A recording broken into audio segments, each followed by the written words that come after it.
Assalamualaikum warahmatullahi wabarakatuh. Alhamdulillah wassalatu ala Rasulillah wa ala alihi wa sahbihi wa mawalah amma ba'da. Para budiman yang dirahmati Allah. Allah Subhanahu wa taala berfirman di dalam ayat Al-Qur'an, Inna dina indallahil Islam. Sesungguhnya di samping Allah, agama yang diridhoi oleh Allah adalah agama Islam. Disarikan di dalam kitab Al-Farqu Bainal Firaq,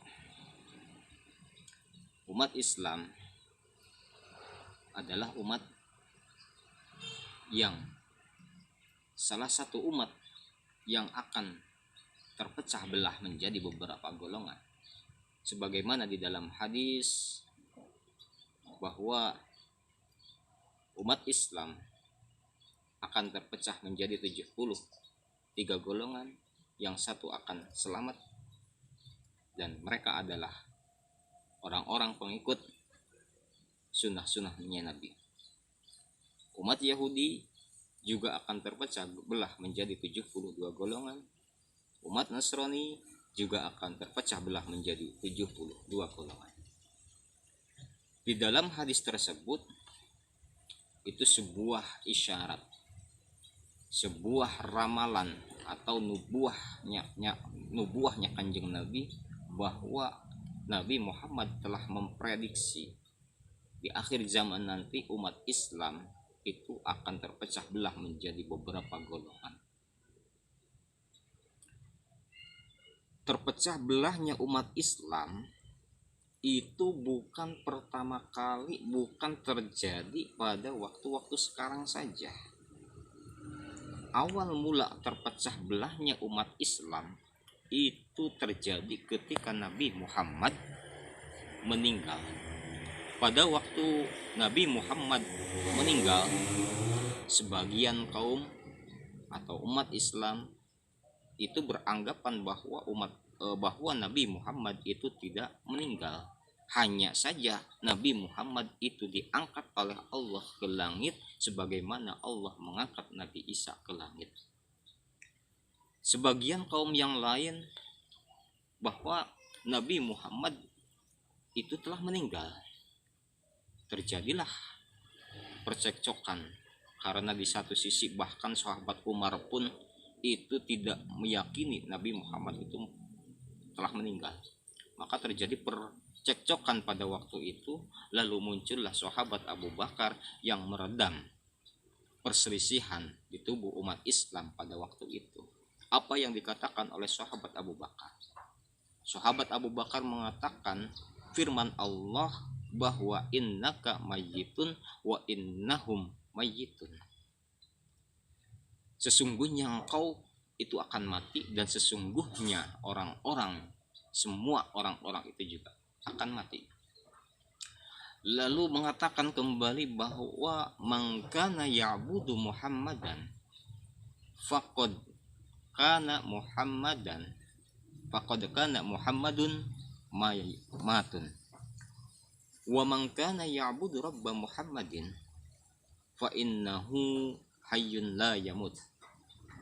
Barang siapa yang menyembah Muhammad, maka sesungguhnya Nabi Muhammad itu telah meninggal. Dan barang siapa yang menyembah Tuhannya Nabi Muhammad, sesungguhnya Tuhannya Nabi Muhammad itu maha hidup dan tidak akan pernah mati. Setelah itu para sahabat rukun kembali dan berdamai dengan terjadi perselisihan pada waktu itu. Lalu muncul kembali perselisihan ketika Nabi Muhammad akan dikuburkan oleh sahabat Muhajirin atau sahabat dari kaum Makkah, menginginkan jasadnya Nabi Muhammad itu dikuburkan di tanah Makkah Al-Mukarramah.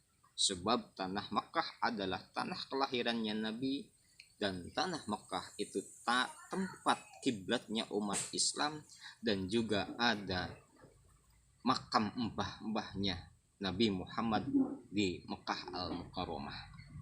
Lalu sahabat Ansor atau orang-orang penduduk kota Madinah menginginkan jasadnya Nabi Muhammad dikuburkan di Madinah. Alasannya karena Madinah adalah kota tempat hijrahnya Nabi Muhammad. Lalu selain dari dua kota tersebut, penduduk yang lain menginginkan Nabi Muhammad itu dikuburkan di Baitul Maqdis atau di Palestina, sebab di Palestina atau di Baitul Maqdis terdapat makam mbahnya Nabi Muhammad, yaitu Nabi Ibrahim alaihi salam. Namun setelah terjadi perselisihan di mana akan dikuburkannya Nabi Muhammad, muncul kembali sahabat Abu Bakar menyampaikan hadis Nabi bahwa annal anbiya yudfanuna haitsu yuqbadun. Sesungguhnya para nabi itu dikuburkan di mana para nabi tersebut itu meninggal. Maka Nabi Muhammad meninggal di Madinah, maka dengan hadis tersebut Nabi Muhammad dikuburkan di Madinah. Setelah itu tidak ada perselisihan di tubuh umat Islam. Lalu muncul kembali perselisihan ketika pergantian kepemimpinan. Dalam pergantian kepemimpinan sahabat Ansor itu tunduk dan berbeat kepada Sa'ad bin Ubadah, menganggap Sa'ad bin Ubadah itu adalah khalifah pengganti Rasulullah.